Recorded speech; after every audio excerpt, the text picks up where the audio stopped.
ಈ ಥರ ಒಂದು ಡ್ರಮ್ಮಲ್ಲಿ ನಾನು ಸಗಣಿ ನೀರು ಯಾವಾಗಲೂ ತಯಾರು ಮಾಡಿ ಇಟ್ಕೊಂಡಿರ್ತೀನಿ. ಯಾಕೆ ಅಂದರೆ ನನಗೆ ಅವಾಗವಾಗ ಬೇಕಾಗ್ತಿರುತ್ತೆ.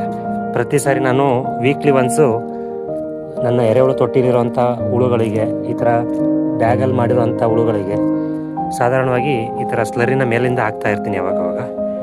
ಸೊ ಇಷ್ಟ ಆಯಿತು. ಮೇಲೆ ಇವಾಗ ಸ್ವಲ್ಪ ಆದರೆ ಸಗಣಿ ಇದ್ದರೆ ಹಾಕ್ಬೋದು, ಇಲ್ಲ ಅಂದರೆ ಮೇಲೆ ಇನ್ನೊಂದು ಸ್ವಲ್ಪ ಒಣ ಕಸ ಏನಾದ್ರು ಇದ್ದರೆ ಹಾಕಿ ಮೇಲಿಂದ ಮುಚ್ಚಿಬಿಡೋದು ಅಷ್ಟೇ. ಒಂದು 3 ಡೇಸ್ ಆದಮೇಲೆ ಇದಕ್ಕೆ ಹುಳನ ಬಿಡ್ಬೋದು. ಸೊ ನೋಡಿ, ಈಗ ಇದು ಆಲ್ರೆಡಿ 1 ವೀಕ್ ಆಗಿದೆ ಇದನ್ನು ಮಾಡಿ.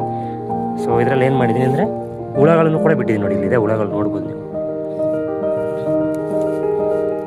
ನೋಡಿ ಎಷ್ಟು ಹುಳಗಳಿದ್ದಾವೆ.